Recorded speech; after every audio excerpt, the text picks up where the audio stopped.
Man, I love Miles last year just because we would see him at practice, and I mean, how do you get in with Saquon there? And I was anxious to see him get his opportunity. And the thing that surprised me, and you guys might know better than me, is he looks powerful. Like he looks more like an old school Kurt Warner, DJ Dozier type of guy that's going to Curtis Enos, that's going to run through arm tackles. And he's got some quickness to go with it. So I can't wait to watch him in this setting, in this game, because I don't think the nation truly yet knows much about him. And I think after this game, they're going to have a better feel of what he can bring to the table. Just command of the offense. He's played in so many big games at this point in his career that I just don't think there's anything he hasn't seen. And so when you operate in that way, you see things and have an answer very quickly. And I think early in his career, like any quarterback, you're trying to be sure. You're trying to make sure your eyes are right, and then you pull the trigger.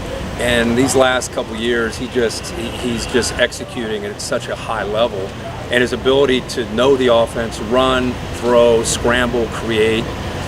He's a dynamic player. I would challenge anybody, not just college football, but anybody in any sport, to find a home field advantage when Penn State does a whiteout at night and they're ranked up in the top 10 and they play a top 10 opponent.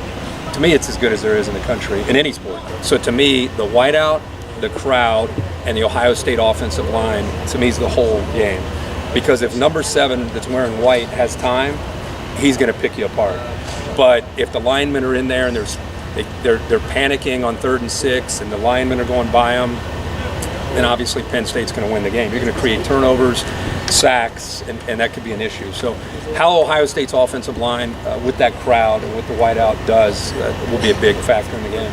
You know, if you watch Game Day on a regular basis now, you see thousands of signs, and Penn State really started that. I mean, we used to have a handful of signs around our shows, and then one year we came to Penn State, and there must have been, I don't know, just as far as you could see were signs, and that kind of started a new tradition. Right now, as we're talking, envision what we're going to see tomorrow morning, and it's going to be a sea of white, you know, and all those signs, and people going crazy and getting ready for the game. It's going to be fun.